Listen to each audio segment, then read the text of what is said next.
Hello, I'm Mishka Balsam, host of the GNCC's 2020 Niagara Economic Summit series, and welcome to this, our first of a three-part weekly series where we draw on experts from around the country and region to assess where we are right now, where we can go from here, and how we can get there. Let us acknowledge that the land on which we gather is the traditional territory of the Anishinaabe and Haudenosaunee people. We recognize and deeply appreciate their historic connection to this place. We also recognize the contributions of Métis, Inuit, and Indigenous people, both in shaping and strengthening this region in particular, and our province and country as a whole. None of us could have imagined the unprecedented challenges presented by a global pandemic in Canada and around the world. The series is taking an in-depth look at the big issues that are shaping our region, our world actually. In today's session, we are joined by experts assessing our current situation and to quantify the total economic impact of the pandemic on our lives and industries. Our second segment, held next Tuesday on November the 17th, will identify Niagara's opportunities for smart and sustainable regrowth that benefits the entire community, everything from affordable housing to public transportation. And our final session on Tuesday, November the 24th, will speak to those sectors hit hardest by this pandemic and the strategies that can be put in place to speed up their recovery and ensure future growth. For the next hour and a half, the basic format of this interactive video conversation is that of a dialogue asking ourselves the questions. Are governments and businesses up for the challenge of a second wave of infections? How will the economic recovery play out? And what are the risks regionally, nationally, and globally? Has the pandemic exposed the shaky foundation of our hyper-connected world? How can we overcome the daunting challenges? And many more. This series is presented in partnership with Niagara Region Economic Development, Goodman School of Business, Brock University, Niagara College, DDL and Company, RBC, Deloitte, BDC, Niagara Workforce Planning Board, Pegasus Aviation, Easy Rock, and Newstock 610 CKDB. And here's a message from our title sponsor, Niagara Region Economic Development. We are Niagara Region's Economic Development Team, supporting the local business community to build, expand, and develop is our top priority. We know that now more than ever, this support is vital as we navigate the effects of COVID-19 and work towards building a more resilient community together. Collaboration and partnerships are at the heart of everything that we do. Aligning our work with stakeholders across the region is essential to Niagara's future prosperity. We're here to help Niagara businesses maximize opportunities and grow stronger. We provide economic research and analysis to inform decision-making across the region. We are a resource for the region's exporters. We help businesses navigate funding options, financing programs, and investment opportunities. We develop regional strategic plans to visualize our future economy. We support existing businesses and our key economic sectors. We work hard to attract new investment to Niagara. Niagara Region's Economic Development Team is here to support a successful, resilient, and sustainable economy. Let's build a strong, thriving Niagara together. Together. Together. together.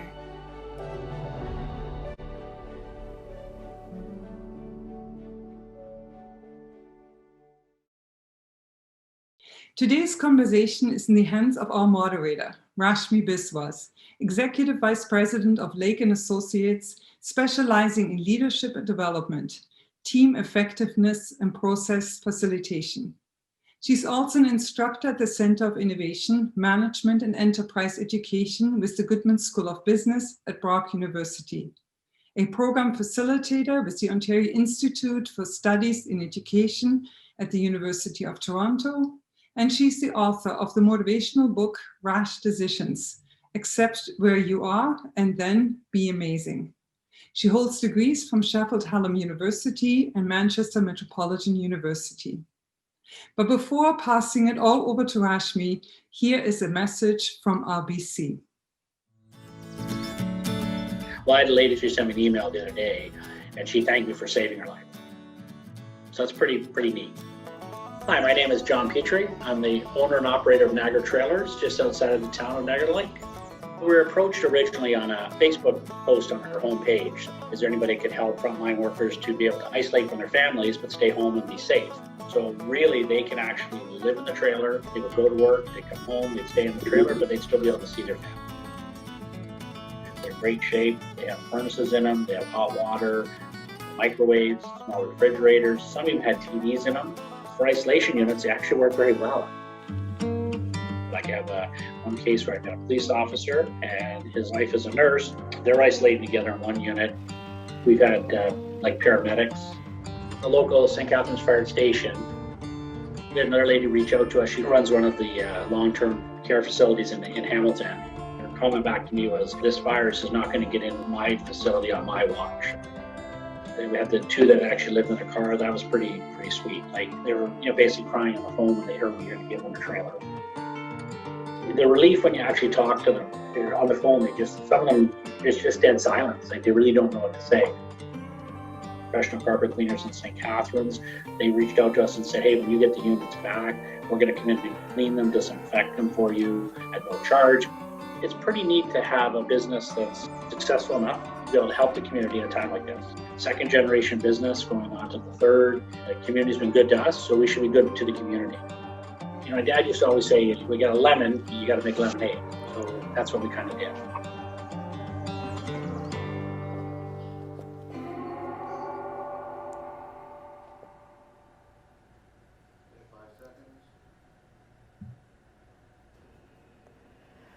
Good morning. My name is Rashmi Biswas, and it is my privilege to welcome you to the Economic Summit hosted by the GNCC. We have a slightly different format for you today, and we thank you for joining us and taking the time to log in and join us on this live stream. The format for this morning is that we will first hear from Pierre Clareau, our keynote speaker, and then we will break into a panel with 4 distinguished guests. Just before I introduce Mr. Clareau, I'd like just to draw your attention to a couple of other features. You've no doubt spent a lot of time in virtual settings over the last few months, and I'm sure you're used to being able to participate in chat. And of course, this is no different. We'd be delighted if you would join us in the chat function, which you will find under the video feed. Feel free to post any questions that you might have there, and we'll make sure we have some time at the end of the panel discussion to take your questions.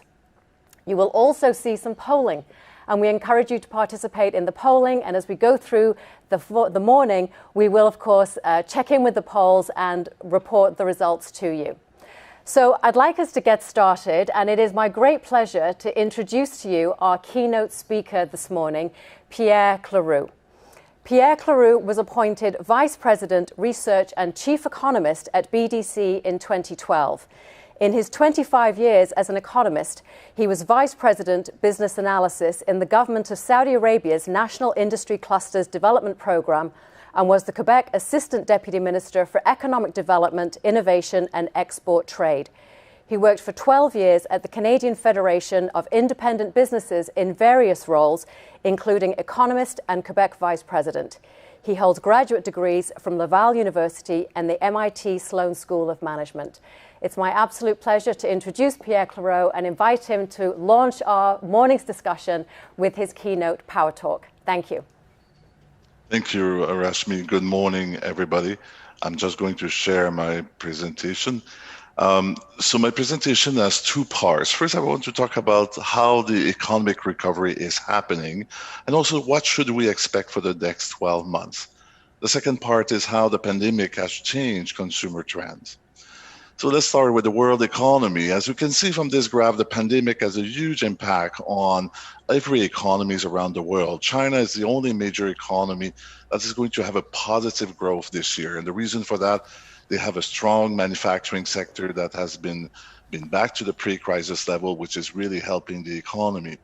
But other major economies like the United States, Japan, Germany, Canada, all these developed economies are going to have a contraction this year around 5%.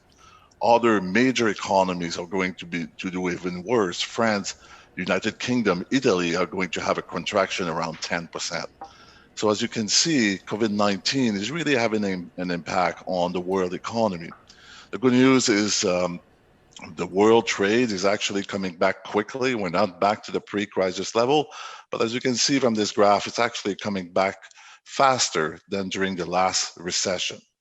But the biggest worry that we have is that the fact that the second wave, the number of cases around the world is really increasing. If you look at this graph, you can see the daily new cases per million, and major economies like France in light blue really having a large number of new cases. Same thing for the United Kingdom that we see in red on the graph, or the United States that we see in blue. So for economists, that's probably the biggest concern we have, the fact that the second wave of the virus is very important around the world. So do we expect a contraction of the world economy of 4.4% and a rebound in 2021? The United States now, as you know, the United States is a very important economy for Canada. 85% of Ontario export is going to the United States. And the pandemic had a huge impact on the economy south of the border. During the lockdown, the US economy lost more than 20 million jobs. And since the lockdown is over, the number of jobs has been increasing, but they have recuperated only half of the job loss. So we still have a long way to go, as you can see from this graph. The US government has put some money in the economy, especially in the spring, for about $500 billion. They transfer program to people and also to businesses. And for consumers or for Americans, it's on the tax rebate and also on expanding the unemployment benefits. But these programs had an impact right in April when the disposable income increased, which was helping the economy. But they didn't have another program since because the Republican and the Democrat couldn't agree on the second program helping Americans. So now that the election is over, we might see a new program before Christmas. But as you can see, the disposable income, it did increase in April, but has slowing down over the summer just because there was no second program. So this is helping the economy, but not enough to stimulate the recovery as much as they could. Again, the biggest worry for the US is the number of new cases. Here you see the daily new cases per million for the US in blue, for Canada in red. You can see the US, the situation is almost out of control. This has the potential to really postpone the recovery that we are seeing in the United States. So this year we expect a contraction of the US economy by 4.3% and a rebound in 2021. But we don't expect the US economy to go back to the pre-crisis level before 2022. Canada now, this is how we see the situation of the pandemic in Canada. We see that in three phases. The first one was the lockdown that we had in the spring. The second phase was what I call the initial recovery. So when the lockdown was over, businesses were able to reopen, they were able to create jobs again. So we are basically at the end of this initial recovery. Finally, there's the third phase, the phase that will take us back to the pre-crisis level. So in the next few slides, I'm going to talk about phase number 2, where we are today, and also phase number 3, what should we expect in the next 12 months?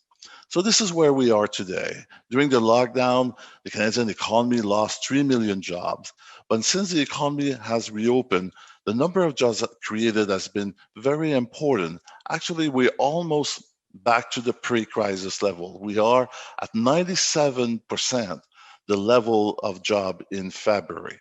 So this is quite a strong recovery. If we look by sector, you can see that some sectors of our economy have been performing better. Finance, insurance, and real estate are back to the pre-crisis level. Manufacturing, they are at 99% the level of job of February. This is for Canada. Actually, for Ontario, the number is 102. So that means that there's more people working in manufacturing today in Ontario than they were in February. But that's not the case for every sector of the economy. If you look down at the bottom of the graph, you can see that for accommodation and food services, they are only at 81% the level of job of February.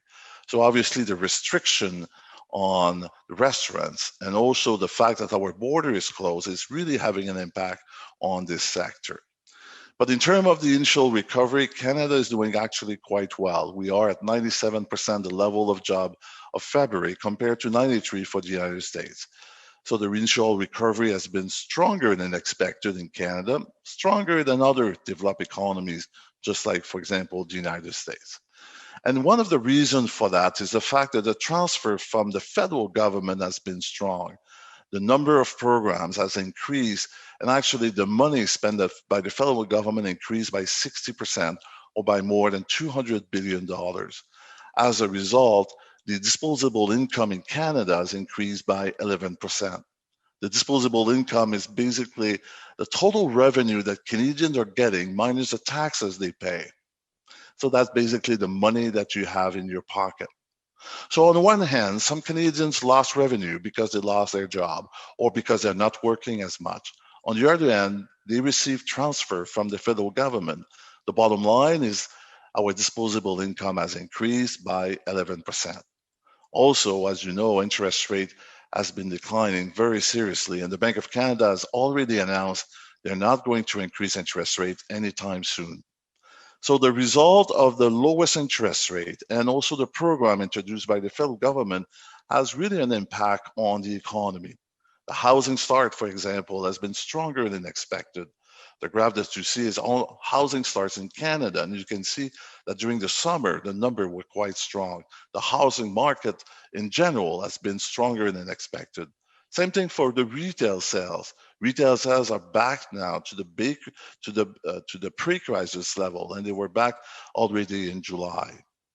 If we look at some subsectors, you can see that, for example, electronics and appliances stores, they are at 112% the level of February. That means that they are 12% higher than before the crisis. Some sectors are not coming back as quickly. Clothing, I guess, as many Canadians are working from home, they're not buying as many clothes. And also gasoline stations, which is not surprising because we're not commuting as much and we're not traveling as much. But in general, retail sales are back to the pre-crisis level. So the initial recovery in Canada has been stronger than expected, stronger than also other countries. Some sectors of our economy is already back to the pre-crisis level. However, the pace of the recovery is quite different from one sector to another. So the question is, what should we expect for the next 12 months? Well, we believe that the recovery, the last part of the recovery, is going to be at a slower pace than what we have seen over the summer for 4 reasons, and I'm going to detail them. First, the pandemic is not over. Second, consumers remain cautious. Third, business investment are going to be lower, and some key sectors of our economy will take more time to recover. So first, as you know, the pandemic is far from over. This is the number of new cases in Canada. After a pretty good summer, when kids went back to school and many Canadians went back to work at their workplace, you can see that the number of cases in Canada has increased significantly. The number of cases is actually high in many parts of the country. Ontario, Quebec, Manitoba, Alberta, British Columbia, they had more cases today than in the spring. So this is very important because this has a potential to delay the recovery. For example, it had a huge impact on restaurants. At the beginning of September, the number of people going to restaurants, they were almost back to the pre-crisis level. But since we have more cases and some governments were forced to lock down some restaurants around the country, you can see that actually the occupation rate is quite low compared to what it was just a few months ago. The second reason is the fact that Canadians are very cautious with their money. This is the saving rate that we have since the beginning of the pandemic. You can see that Canadians are saving money. There's a lot of uncertainty around the economy. So that's the first thing that Canadians are doing. They're saving more money, which is good for them, but not good for the economy. So the second reason why we believe the rest of the recovery is going to take a little bit more time is because consumers will remain cautious because of the level of uncertainty. The third reason is on the business side. Business investment intention are down. We keep track of them every quarter. At the beginning of January, we had a positive number in this balance of opinion. So we were convinced that we were going to have a strong year in 2020. But of course, everything changed in April. And now business investment intention are down. That means that business investment are going to be down for the next 12 months. So it's going to take some time before businesses have the capacity and also the confidence to reinvest in their business. Finally, some key sectors of our economy are not going to come back at the same level or at the same pace than others. This is our forecast by sector. At the top right corner, you can see the sectors that are performing or they are rebounding the fastest. Pharma, ICT, retail, food manufacturing, these sectors are already back to the pre-crisis level. Of course, the opposite is in the yellow zone, where some sectors are going to take more time. Accommodation, restaurants, air transportation, everything related to tourism are going to lag. Also, manufacturing and aerospace or oil and gas, those two sectors are going to take more time to recuperate. So that's the fourth reason why we believe the recovery, the last part of the recovery, is going to be slower. Some key sectors of the Canadian economy are going to take more time. So this is our forecast. Today we are at the end of this initial recovery period, which has been strong, stronger than expected. However, we are not done yet. It's going to take some time before we go back to the pre-crisis level. There's a lot of uncertainty, so we have two scenarios. One is an optimistic scenario. Let's see we can control this second wave of the virus, and we have a vaccine in 2021. Well, in those cases, we believe that the Canadian economy is going to go back to the pre-crisis level at the beginning of 2022. If we cannot control the second wave, and for some reason the vaccine is delayed, well, this is going to delay the recovery, and that's our pessimistic scenario. In that case, we believe that we might have to wait until the end of 2023 before we go back to the pre-crisis level. Today, with the information we have, we are still optimistic. We still believe that we're going to have a vaccine and we can control the second wave. So we believe that we are going to go back to the pre-crisis level at the beginning of 2022. So finally, the last part of the presentation is about new consumer trends. The pandemic has changed how consumer behavior are. And there's three conclusions. The first one is the online business. The online business has doubled since the beginning of the pandemic. So more and more Canadians are buying online. The online business is not a new trend, but the pandemic has accelerated this trend. Today, there's 32% of Canadians who are saying they want to buy more online in the next 12 to 18 months. So this is important for business to understand that because they're going to miss out opportunities. The second trend is Canadians plan to buy more locally. They're looking for local products or at least for buying from local companies. The reason is they want to have a positive impact on their community in this difficult period of time. So you probably have noticed many companies have marketed themselves as a local or Canadian businesses. That's exactly what Canadians are looking for. Finally, the last trend is Canadians are health conscious more than ever before. 39% of Canadians say that high sanitary standards have become a selection criteria when they make a decision. I know a lot of businesses have spent money and energy to make sure that their clients and also their employees are safe. That's exactly what Canadians are looking for right now. So our business environment have changed. Business have changed because consumer behavior have changed. More people want to buy online than ever before. This is really accelerating. The consumers are looking for local product and they are more health conscious than before. So in conclusion, the Canadian economy recovery is well on the way, but we're not done yet. Even if the initial recovery was faster than expected and actually better than other developed economies, we still have a long way to go. And the rest of the recovery is going to depend how we can control the second part of the virus, the second wave of the virus, and also when we're going to get the vaccine. this will have a very important impact on the rest of the recovery.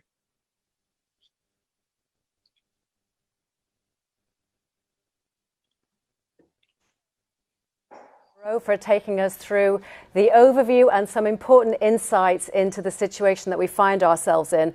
So obviously some interesting, somewhat encouraging signals in terms of recognizing that there is going to be some level of recovery in different sectors, but clearly at different times. And of course, as you heard, we're going to need time to recover to those pre-pandemic, pre-crisis levels. This is a great launch, and thank you for doing that, for taking us into our moderated discussion with our distinguished panel. And with the panel conversation, we're going to focus on some critical areas. We're going to talk about the current state. What is the state of play right now? We want to talk about our government intervention and how resilient and helpful that has been. We also want to talk about really sort of unpacking and defining the economic impact, both locally for Niagara, provincially, and of course for Canada. And then we also want to look to the future. You just heard that pre-crisis levels will probably take until the end of 23. So in the meantime, clearly there are still measures and activities that we need to pursue. So as we start our panel discussion, I'd just like to take a moment and introduce you to our distinguished guests, Canadian leaders. And it's my pleasure to start with introducing you to the Honourable Perrin Beatty, who is President and CEO of the Canadian Chamber of Commerce, Canada's largest business organisation, and a post that he has held since 2007. He served for 21 years as a Member of Parliament and as Minister in 7 different portfolios. He is a member of the Queen's Privy Council for Canada and an Officer of the Order of Canada. Welcome, Mr. Beatty. Also joining us this morning is Regional Chair Jim Bradley, who was elected in 2018 after serving as Member of Provincial Parliament for St. Catharines for 41 years. He has been a minister in the cabinets of 3 premiers of Ontario for 6 different ministries and is the second longest serving MPP in the province's history. Before his long career at Queen's Park, he was a St. Catharines City Councillor for 7 years. Welcome to you, Chair Bradley. And I also would like to welcome Rocco Rossi, who is the President and CEO of the Ontario Chamber of Commerce, appointed in 2018 after serving as President and CEO of Prostate Cancer Canada and CEO of the Heart and Stroke Foundation. He has held senior positions at the Boston Consulting Group, Torstar, Labatt Interbrew and MGI Software, and is a graduate of McGill and Princeton. Welcome to you, Mr. Rossi. Pleasure. And our final panelist this morning, I'm pleased to welcome Maya Roy, who is the CEO of YWCA Canada. She is part of Young Global Leaders with the World Economic Forum and is a past member of the Gender Equality Advisory Council for Canada's G7 presidency. She has worked with NGOs to support human rights and violence prevention in Thailand, Brazil, India, and the UK. And Ms. Roy holds degrees from the Ryerson School of Social Work and the London School of Economics. Welcome to you all. Thank you so much for taking the time and for joining us this morning to share your expertise. So I'd like to just jump right in and talk about the current state, if I may. Obviously, our economy has been transformed almost overnight and almost beyond recognition as the coronavirus has brought economic activities to a standstill, as we saw, even with examples such as Open Table in terms of how that has shifted, as Mr. Clareau pointed out. And we can argue that countries around the world have universally failed to plan appropriately for this crisis. And the optimism that perhaps we may have felt earlier in the year may now be beginning to fade, and we're faced with some pretty grim realities. Mr. Rossi, Rocco, I'd like to start with you, please. Could I ask you, everybody has suffered in this pandemic and economic downturn. How in Ontario are we comparing provincially, please? Well, thank you, Rashmi, and thanks to Mishka and the team for inviting me to join this incredible panel. As you saw from Pierre's charts, Ontario has the great good fortune of having the largest and most diversified economy in Canada. And so when you saw, manufacturing, finance, and insurance right at the top of recovery, we have the great benefit of having the largest concentrations of those sectors. So we're doing better than most. But as my dad always reminds me, be careful of crossing a river with an average depth of 1 meter. You come to holes, and there are massive holes with tremendous pain in tourism in the greater Niagara region, of course, restaurants and other areas. So we've got a lot of work to do.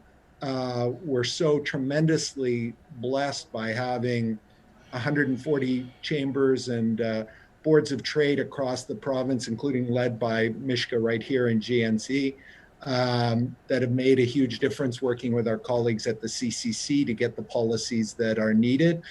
But we're not out of the woods yet. And the flip side of that diversified economy is we also have some of the densest population in the country, and that clearly is an issue that puts us not at the worst, but by no means at the best on a per capita basis of infection rates. And at the end of the day, great public health policy and outcomes is the key to sustained economic growth and recovery.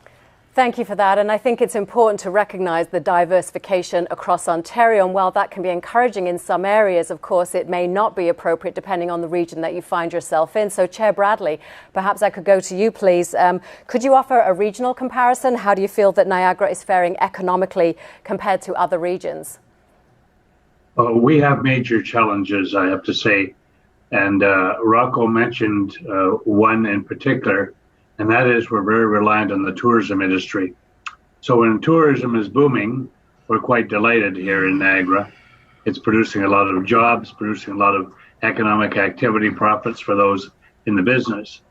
But tourism has been impacted immensely, much of it because the American border is closed at this time, and many of the people who would visit Niagara and spend their money here are in fact residents of the United States. But it's impacting the whole industry. So anything that's associated, you talk about restaurants, hotels, attractions, all are very much down in terms of what we can in the Niagara region. Other businesses have been affected as well, but not as drastically as tourism. And because tourism is so dominant here, that has made a major difference. It has meant that those of us at the local level have had to spend more money to compensate for this. We're delighted that the federal and provincial government have provided assistance at those levels to businesses, for instance, and to others. But our operations have been impacted very much by that. We operate, for instance, as a municipality, 8 nursing homes. And as you can appreciate, nursing homes require more staffing and more resources at this time. So we have been impacted that way, probably a little more in some other areas, again, because of tourism. When it bounces back, when tourism returns, I would say then we may be doing, in fact, better than some areas of the province. So we're impacted. Our numbers here in terms of cases have been relatively low compared to adjacent municipalities, except in the United States. And when we look at the fact that the border has been closed, it's with great justification. Their ability or desire, whatever it happens to be, to deal with the coronavirus on the other side of the border has been markedly different, and their numbers are much higher than our numbers are here. And as a general consensus of the mayors in this area, we have 12 area or local municipalities, as well as the region. The consensus has been keep the border closed until it's safe to do so. So that's where we would find ourselves. The Chamber of Commerce here, the Greater Niagara Chamber of Commerce, is very helpful in terms of assisting local businesses and keeping an eye on things and making recommendations to all levels of government, including municipal level of government, on how we can be of assistance.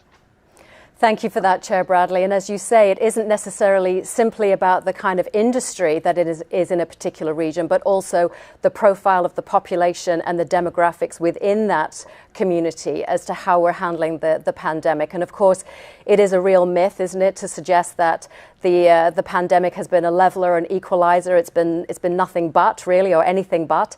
We're quite familiar now with the term around sort of pandemic privilege, and that some of us are in different situations than others. And I do want to explore that a little further and bring Ms. Roy in a moment. But before I do, I would just like to ask Mr. Beattie, if I may, taking the Canadian perspective, what have you seen, Mr. Beattie, as the greatest impact to industry or perhaps a sector or even a demographic group, just following up on that? Well, my colleagues have already underscored the key one, and that's obviously anything associated with travel, tourism, hospitality, restaurants, hotels, and so on. Usually in a recession, it's first in and first out. In this instance, it's exactly the opposite. Tourism, travel were the first to be hit, and yet they're going to be the last to come back out of the recession. So they are badly affected. And if you look at it demographically as well, it has been uneven in terms of its effects. Women are more hard hit than men, and a recovery for the full economy is going to require that women are able to return to work. So issues like childcare come to the fore as a consequence. Younger people are harder hit. If people are doing layoffs, it tends to be last hired, first fired. Same with new Canadians. And so the impacts of the pandemic have been uneven across the country. The other point I would make, Pierre's presentation was just excellent, and he pointed out various sectors, the ones that were doing well, the ones that weren't. People refer to a so-called K-shaped recovery, where some sectors are moving ahead very well, some are lagging. But even in the case of a sector like retail, which Pierre highlighted is actually up from where it was, it's important to disaggregate the figures. There's no doubt that people like Amazon are doing very, very well. I'm not sure every retailer with a storefront in Niagara region is going to feel that they've had the same success and have seen things bouncing back the same way. So we need to look even within sectors at what the impact is as opposed to across the board. There was another, Pierre, there was another interesting anomaly there that when you were mentioning that Canadians were prepared to buy local and to put a premium on buying local, that's good news. But you also pointed out that online sales were booming. Guess where the online sales are going for the most part? And you tend usually not to use your computer to make the purchase from the local clothing store, but to make a purchase from further away. So what will be important is for us to drill down on the figures and get a better sense as to where we are. But the bottom line here is that the impact has been very uneven across the economy. And it means then that from the perspective of public policy, instead of across the board, one size fits all measures, which are often one size fits none, we need to be much more tailored and design programs to deal with circumstances as they exist on the ground. Thank you for that, Mr. Beattie. And as you say, this nuanced approach is likely what's called for in terms of intervention. So let's turn our attention to the state interventions if we can. And I think it's fair to say that governments have actually demonstrated that the public sector can in fact move very quickly. And there has been a flurry of not only the lockdowns and the public health measures, but there have been subsidies, grants and financial assistance to industry and business. And Mr. Beattie, if I just may stay with you for a moment, please. How would you say the relief efforts and the government programs have been helping? And do you see any specific gaps that have been left open? Could I just nuance your premise about the speed at which governments operate? For those of us who've been in government, we can tell you that this is breakneck speed for government. But by private sector terms, it isn't. And often governments have been a day late and a dollar short. They were late in closing the border. They were late in bringing in programs. For those people looking most recently, retailers looking for rent subsidies, late in terms of having the program in place to help. But by government standards, the speed is stunning. And there are lessons for us to learn from all of that. as we prepare for future pandemics. Some of the programs have been excellent. The wage subsidy program is an example of that. It's helped to keep people attached to their employers. And I suspect that some of the figures that Pierre was showing in terms of Canada's relative success relative to the US in terms of employment is as a result of the fact that government subsidy programs have kept people attached to the workforce. Without that, the unemployment figures would have been much, much higher. Some of the loan programs that they have for businesses, again, very positive. The rental subsidy program, as was initially designed, was not a success. A mistake I think government made at the front end is they focused, first of all, in putting money into assisting people who were laid off, and that's critical. But the very highest priority should be to prevent layoffs, to ensure that people could stay connected to employers. So the wage subsidy program should have come at a higher level more rapidly with a higher emphasis on that. Our goal needs to be to keep people attached to employers and ensure that they have something to go back to after this is over.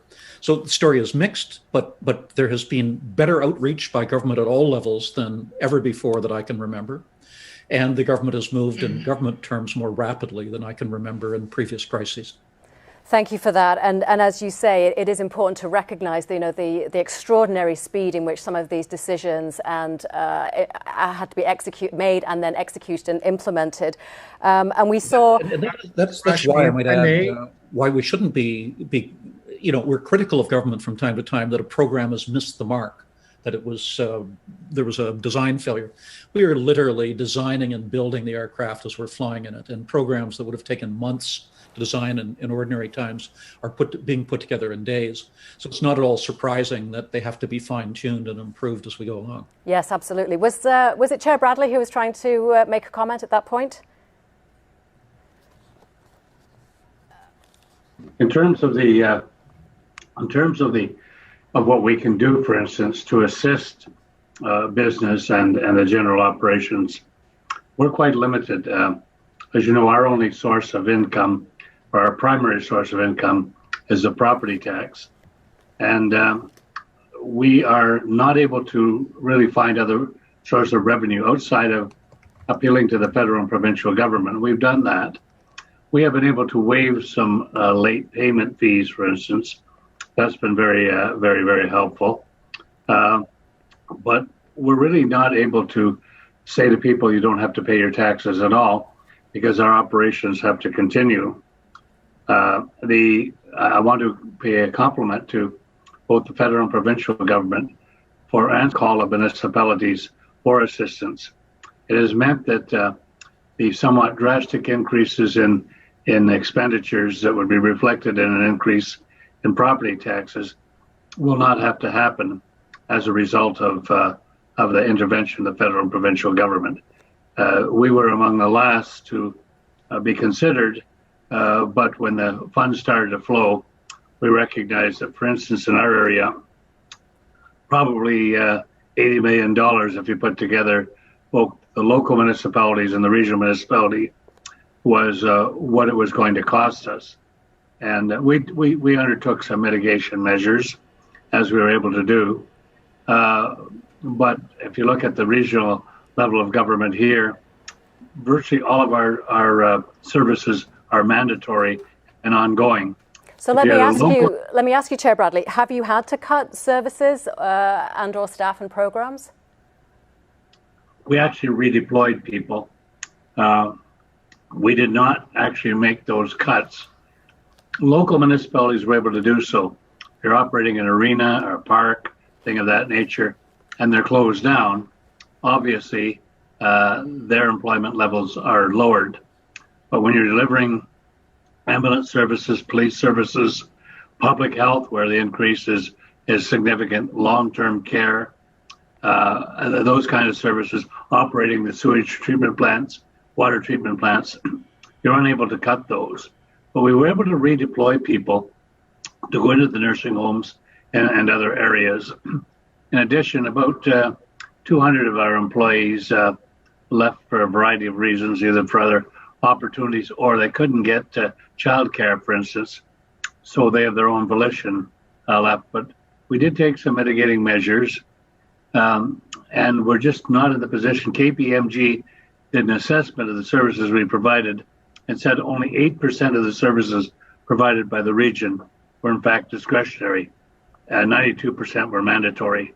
So at this point, you're not anticipating any cuts to social programs? We're not at this point in time.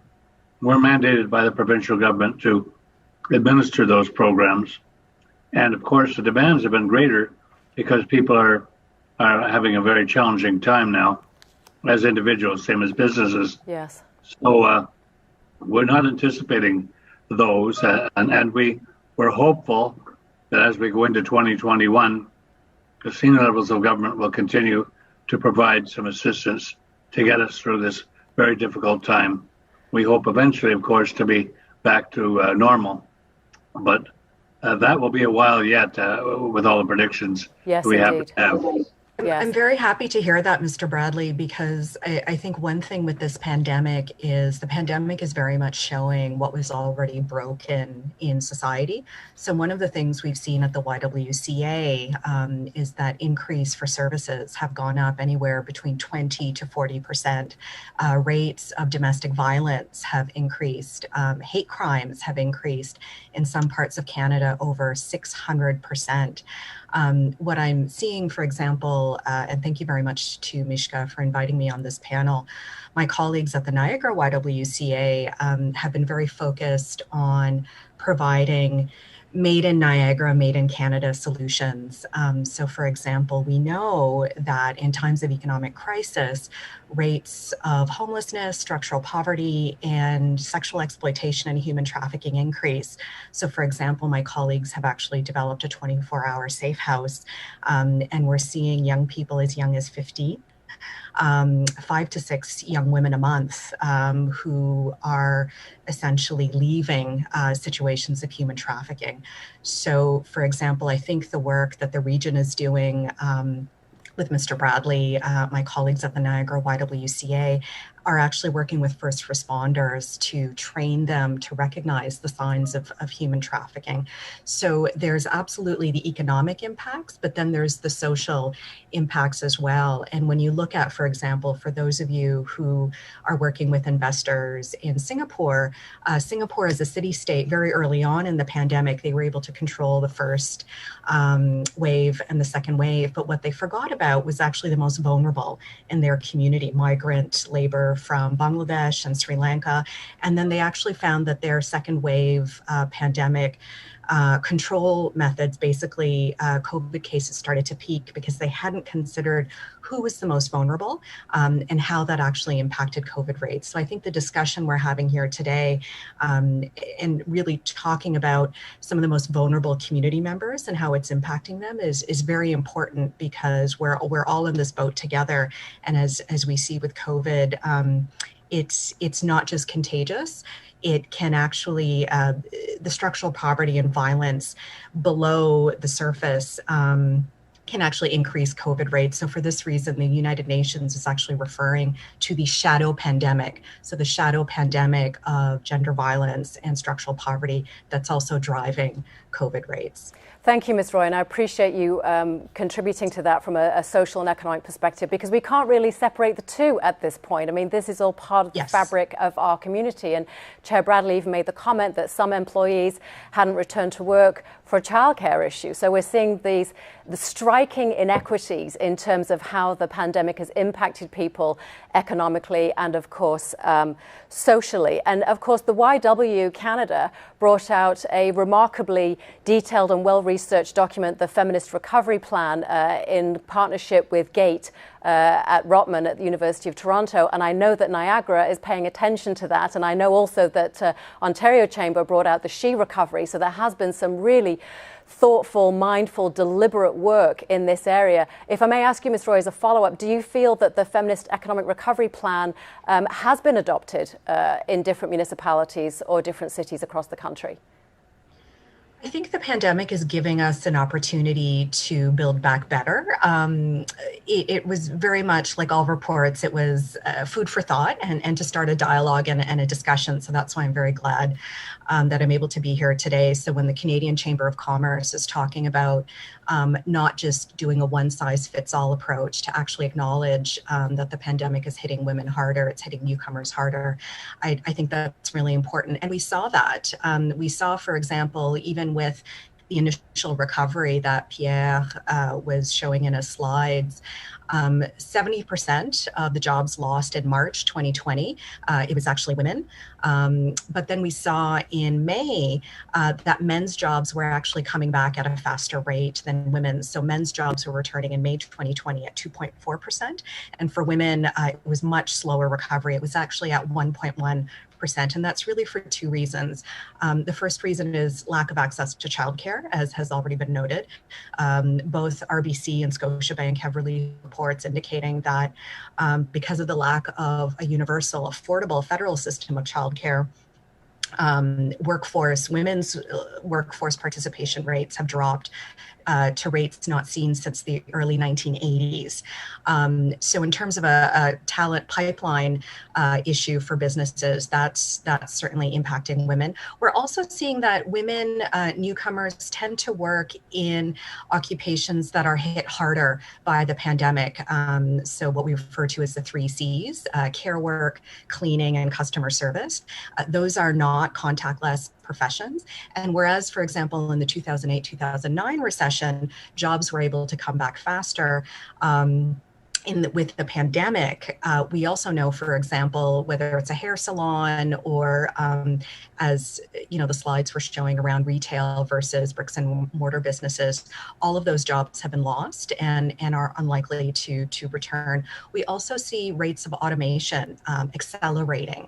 So for example, for Indigenous communities, job loss rate is actually much higher than for non-Indigenous community members at 33%. So one of the things that we're really encouraging people to think about is let's have an evidence-based recovery. Let's use the data to drive recovery. And there's some really, really interesting information. For example, in Quebec, when Quebec invested as a province in childcare, for every $100 that they invested in childcare, not only did social assistance rates go down and workforce participation rates go up, for every $100 that Quebec invested in childcare, they actually received $104 back in taxes.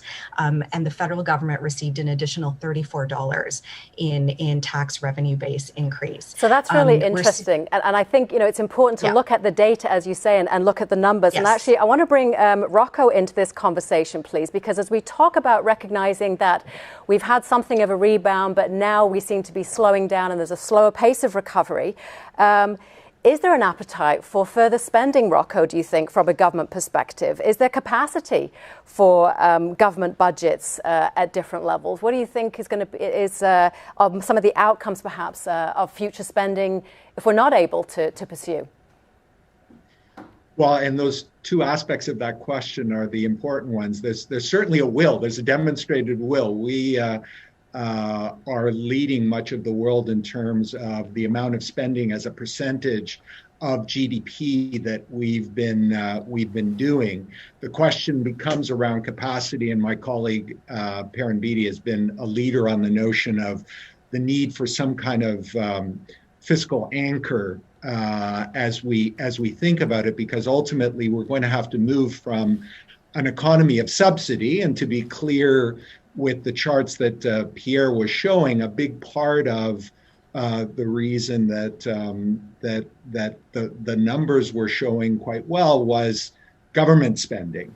And we're going to have to move to one of private sector economic growth. So our bias is, as you look at additional expenditures beyond simply keeping people's head above water in this crisis and dealing with the public health issues, what are the things, exactly to Maya's point, what are the things that are going to allow us to build in economic growth for the future? So if you're going to have a filter for those investments, and I'll give you a perfect one, because one of the cleavages across all of the disparity is the digital divide, right? If you've been able to if you've been able to work from home, if you've been able to sell your goods and services online, you are doing better than everyone else. And the fact that the provincial government, the federal government are both making significant investments in expansion of broadband into rural and remote regions. I mean, it's not just the economy. You want to deliver virtual healthcare? You can't do that on dial-up. You want to keep kids at home for online learning or for skilling and reskilling, and they only have dial-up? It's not going to happen. You're going to have that disparity. So if you want to build in growth for the future, let's look at those key infrastructure investments. Let's look at those societal policies, whether it's daycare. And part of the issue on the recovery for women was not just affordability, was simply availability, because quite frankly, in a health crisis, those daycare centers had to shut down. So that's a big part of the reason women were not coming back at the same rate that men were, and that needs to be corrected. But that's going to also go hand in hand with the crisis. There's appetite. There is a question of capacity, because at some point the printing presses blow up. So we need to have that bias towards policies that build in economic growth, because that ultimately is what's going to pay down the bills and create the long-term sustainable jobs that are going to help pay for the programs that all of us want to not only build back better, but I would say build forward better, because we want a new reality. We don't want to simply get back to where we were. And I think these are, I'm going to ask Mr. Clareau, if I may, so how is this public debt going to affect us in the future? So clearly, significant investments. We heard yesterday about the significant investment in broadband, as you say. So, Mr. Clareau, please, if you would, how is the public debt going to affect us as we move forward as a country? I think somebody mentioned that we spent a lot of money during the last 6 months, more than any other economy in terms of money we spend per capita. But the good news is we had a good starting point. Our debt to GDP ratio was the lowest among the G7 countries in February. Still today, after all the money we spend, we're still, one of the best country in terms of having a low debt ratio. So we are still in good shape. But the deficit at the federal level is going to be somewhere around $350 billion just this year. Ontario has announced its deficit at $35 billion. So these amounts are really, really large. So we were in a good position, but I totally agree we need a balanced approach for the future. If we want to keep our ability to react in the future crisis, if we were able to spend a lot of money over the last 6 months and help Canadians and Canadian businesses, is because we were in a very good position before. So we have to remember that for the next crisis.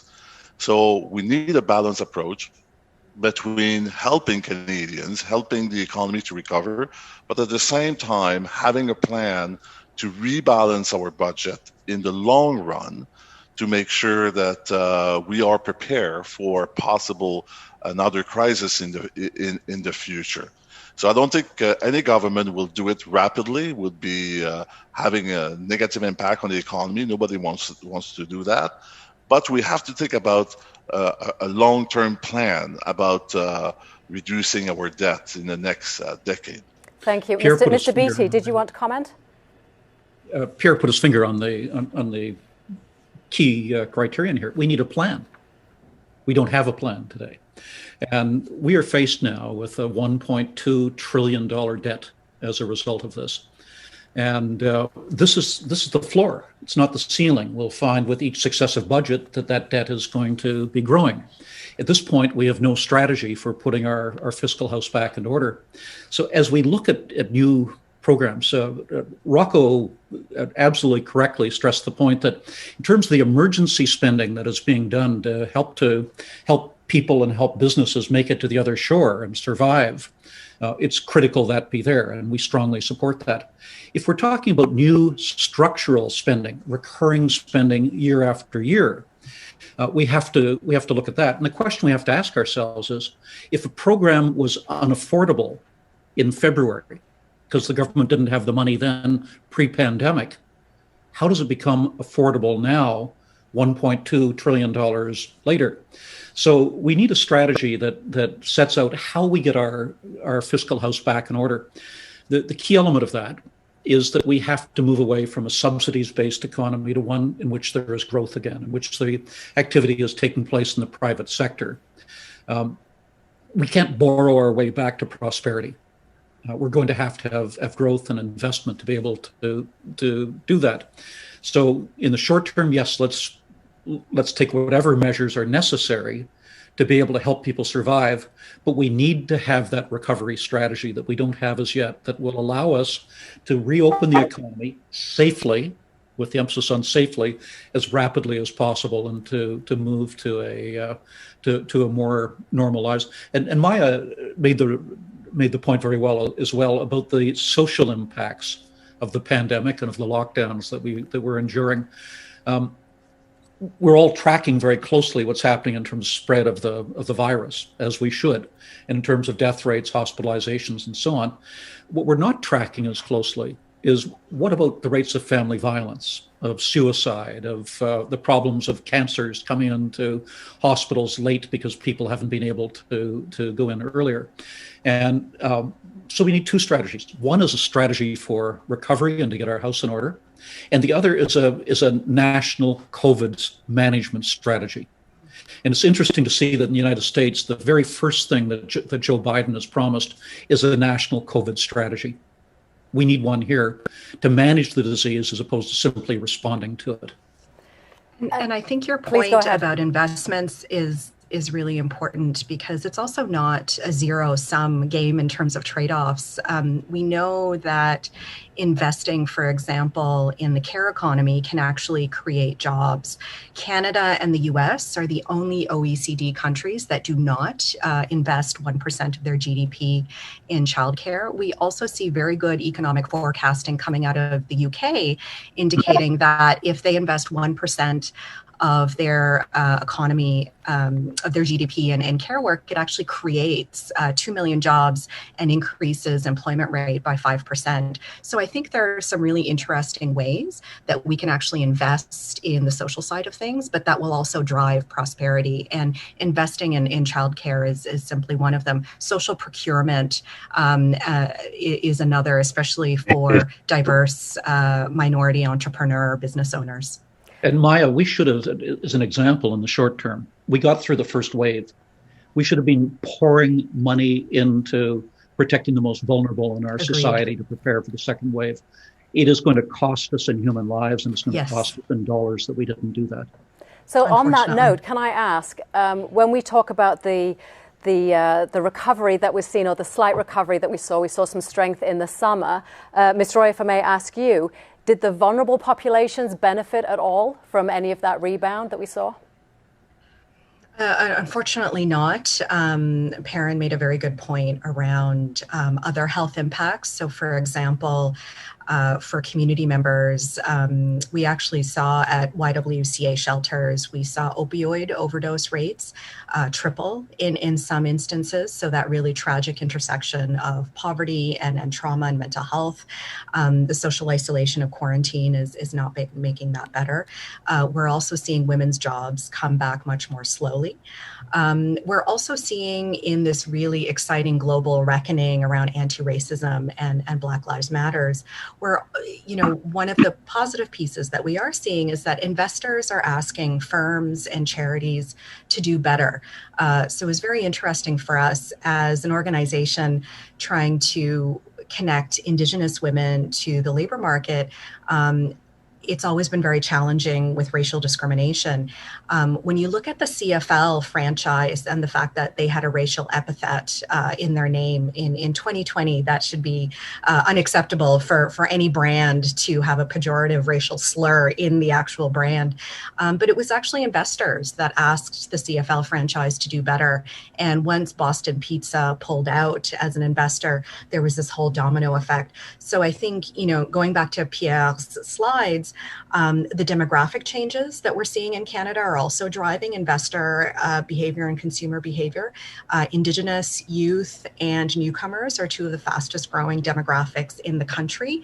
And I think we're going to see more human rights activism coming from these two communities that are also going to shape investor and consumer behavior as we try and do better with respects to anti-racism. Yes, as the social and economic concerns arise, then of course we need to address both simultaneously, as has been discussed. I want to go back to Mr. Beatty's point about growth and recognizing that we need this COVID national strategy and to really have a positive growth direction for reopening. Mr. Beatty, if I could ask you, the closure of the US border, the US-Canadian border to non-essential traffic has really affected businesses and the economy. Do you have any sense of when or under what circumstances this might reopen? No time soon is the answer on that. Until such time as the Americans can get the pandemic under control on their side of the border, there will be zero appetite on the part of Canadians to open it here. Jim mentioned that point in terms of the Niagara mayors. This is striking. These are people who are seeing their businesses badly hit by the loss of tourism, but they're saying we're prioritizing public health ahead of the economy in this case. That would be the priority that all Canadians would have. The Americans have badly mishandled the pandemic. They need to get under control. Until such time as they do it, it'll be very hard to reopen the 49th parallel. I would expect that we are probably going to be seeing intercontinental travel to Canada starting to open up perhaps even before Canada-US travel. For example, if you had a plane load of people coming in from Singapore today, or from Korea, or from Japan, or from Australia, the incidence of COVID on that plane would be lower than the incidence in the airport in which they landed. So the idea of using rapid testing and an air bridge makes sense if you've got a community on the other side that is properly managing the disease. Unfortunately, in the US at this point, they're not doing it. And that means for our tourism sector, they're going to continue to be very badly hit as a consequence. Thank you. And I'd like to just pan out for a moment and go back to the sort of macro perspective and bring in Mr. Clareau again. And just, Pierre, perhaps you could reflect on, have we been too focused? Have we been too focused on efficiency and growth and not enough on resiliency and in terms of the recovery? And do you feel that we are addressing economically at a national COVID strategy perspective? Do you feel like we're taking that angle, or are we too insulated and too isolated in our approaches?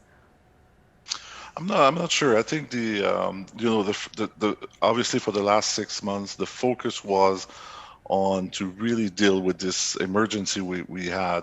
So I think in large, government did very well, compared to other countries around the world, and I would say that Canadian did very well, because if we are controlling the number of cases we have in Canada, is because everybody is making an effort compared to if you look at the United States or France or UK, where the number of cases are out of control. So I think that was a priority, but I agree that we need now a strategy, because like I show in my graph, the pandemic is not over yet. We're still stuck with that for a while. I know there was an announcement for a vaccine, but before everybody in Canada has a vaccine, it's going to take at least 6, 9, 12 months probably, just because the logistic of distribution is going to be quite difficult. So we have to plan now for how can we rebuild, or can we accelerate this recovery, that knowing that we have some restriction. Mr. Biddy was really right. It's going to take a long time before tourism is coming back to the way it was before the pandemic, because of the restrictions, also because the situation in the US. So we need to have a better strategy about what we do now for the next 12 to 24 months to make sure that we are able to grow again and to compensate for those sectors who are going to take a bit more time. One thing, I want to make sure people, there's some positive of all this. For example, where research is showing that businesses in Canada have been really focusing on investing in technology to improve their efficiency. And that's going to be positive for businesses and for the economy for years to come. So this is a great timing to do it. A lot of businesses are investing in technology right now. That's the only place they invest, basically, in our research. But that's a good news. They invest in technology to be more present online, to encourage teleworking, to also get more efficient, to be able to reduce their costs. So this is going to put businesses in a better position for the next decade. So there's some positives coming out of this crisis. And I appreciate that. And we definitely do want to talk about some of the optimism and perhaps even the confidence levels that some businesses are feeling. I'm going to just, before we move on to that particular focus, you had said in your presentation, Mr. Clareau, that the economic recovery, sort of pre-crisis recovery, would be something like 2023. Do you see that as equitable, province-wide, nationwide? How do you feel that might play out across the country? Well, actually, it's going to depend on the sector. Some sectors are already doing quite well. If you look, for example, manufacturing sector is back to the pre-crisis level. The ICT, everything related to technology, they are back to the pre-crisis level. But some sectors are going to take more time. We have been talking, everything related to tourism is going to take more time. Some part of manufacturing, for example, aerospace, Air Canada announced yesterday they are going to cancel 40% of their order for planes. So obviously the sector that is building planes and parts is going to suffer from that. Oil and gas, which is not very important for the east part of the country, but very important for the west part of the country, it's going to take probably another 2 or 3 years before they go back to the pre-crisis level. So the region, the impact on the region will depend on the sector you have in terms of your structure of your economy. Ontario has a very diversified economy, like we mentioned before. Some key sectors are performing well. Finance, manufacturing, ICT is Toronto is the ICT hub in Canada. So these sectors are going to move the economy forward. It's going to be more difficult in some part of the country, for example, in Alberta, where oil is a very big part of the economy. So it's going to really be related of the sector you have in your region. So let's bring that closer to home then. Chair Bradley, if I could ask you to comment, please. What do you see as the long-term economic impact of the pandemic in Niagara, given that our industry is very heavily service, tourism-based? Clearly what we have to do is to get the virus under control. There's a great temptation now because of what we refer to as coronavirus fatigue, that somehow we should start opening up rather widely. The Ontario government has wisely listened to the counsel and advice of the scientific and medical community to ensure that decisions are based on those factors as opposed to simply the fatigue. Yes, we understand the implications of that, and there are some drawbacks to that. But clearly, we have to get the virus under control before we can get everything flowing back the way we want it to, including the tourism business. And that's hard to say for some because that's where particularly senior levels of government have to intervene to ensure those who are most impacted by the tougher regulations and the clampdown, that they are compensated because it's not their fault, but they are certainly impacted by it. But I think we have to resist the temptation to start opening things wide up, and also resist those, we see the demonstrations taking place all over the world of people who are opposed to masks or other measures being taken. We have to resist that as well. And I think governments, by and large, have done that. So, in municipalities, for instance, we tend to want to be in a more flexible situation in terms of our category. But until we get this coronavirus under control, we're going to continue to have problems. And the second wave has proven to be even worse than the first wave, and that was predicted by some. So let's get that under control and provide the necessary compensation to business and others until we do. Thank you. And Ms. Roy, just sort of building on some of those comments from Chair Bradley, what do you see looking ahead to the future is going to be the true on-the-ground impact of this recession on businesses, families, the poor, the disadvantaged, and those who stand to lose or may in fact have already lost? What we're concerned about at the YWCA is essentially this whole notion of a lockdown generation. You have young people who were unable to pay off student debts and really get a foothold into the labor market as a result of the 08-09 recession, who are also sort of being doubly hit right now. You have women who are withdrawing from the labor market who may not go back, which will also impact recruitment and retention for companies that need to expand in terms of their workforce. I think fundamentally, the next 2 to 3 years are going to be very challenging as we see increased political volatility in the States impacting Canadian social policy. In terms of the second wave, we know from previous epidemiological records that the second and the third waves tend to be worse. And unfortunately, as we also know, as my colleagues in the HIV and AIDS sector keep reminding me, there's no guarantee of a vaccine. So for us at YWCA, we were watching the Pfizer announcement yesterday very closely in terms of the vaccine efficacy. And once that data is submitted for peer review, essentially looking at working with supply chain experts to actually get that vaccine into the most vulnerable community members' hands to ensure that just because you're poor doesn't mean that your health should be impacted with respects to COVID. So the vaccine may well amplify further inequities as we move forward in terms of recovery, in terms of access to the vaccine. I do want to spend some time taking some questions from our audience and hear from our business leaders and from our members, of course, and our audience. But just to close off this panel, if I may just ask about confidence level then from businesses. What are you hearing, Mr. Beattie and Mr. Rossi?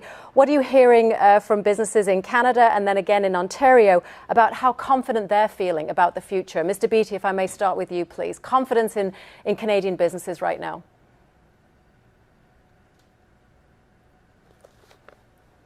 You're muted still, Perrin. Thank you. Yep. This is, everybody heaved a sigh of relief, probably, Rocco.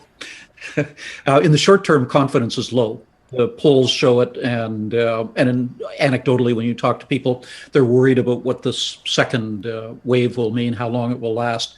And I think COVID fatigue is something that we have to highlight as well. We all had the sense as we moved into sunnier days in the summer that we were emerging from the tunnel. Now we find ourselves going back in with a very long, bleak, cold, lonely winter, and that affects everybody's attitude. Where there's uncertainty, business pulls back. If you were looking to invest several millions of dollars, you'd want to know, well, what are the conditions I'm going into? What are the policy? What's the policy framework? What is the broader environment that I'm going into? At this point, there's sufficient uncertainty that it causes people to pull back. That will change as this progresses, obviously, but in the short term, it's a difficult environment that doesn't encourage the investment that we need to stimulate a genuine recovery. Absolutely. And Rocco, if I may ask you the same question, please, from a provincial perspective, what are you hearing about confidence levels? I think Perrin has stated it very well. The one thing I would add is really an addendum to the question you asked earlier, Rashmi, about resilience. And a very big concern I have there, because it used to be that we talked about, just-in-time manufacturing and supply chains, and now we're talking about just in case. And that's leading a lot of people to look inward. And on the one hand, it's good. We hear the Premier say we want to make sure that we're never going to have to depend on anyone else ever again for PPE. We're going to manufacture it here. And Pierre pointed out the desire on people's parts to buy local and celebrate local, and that's all important. But for a relatively small country economically, we're 2 to 3% of global GDP, the one concern a very big concern that I have is if you go into a world that starts to look inward and moves away from the global trends to freer trade, which we have benefited from, not without complications, don't get me wrong, but generally speaking, Canada and Ontario have benefited tremendously from that.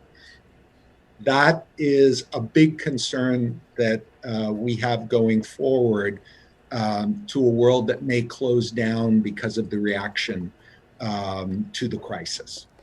Thank you, and thank you to all our panel members. I appreciate the depth and the interest in the conversation and bringing your expertise. And if I could press upon you for a few more moments, we do actually have some great questions from our audience, and I would like to take a couple of moments to bring those forward. So Ken Scholtens, thank you, Ken, for the question. Ken's question is, what impact could Pfizer's announcement of a vaccine that has an efficacy rate of 90%, what could the impact of this be on the economic recovery? Pierre, may I start with you, please, on that, what your thoughts are from an economic perspective?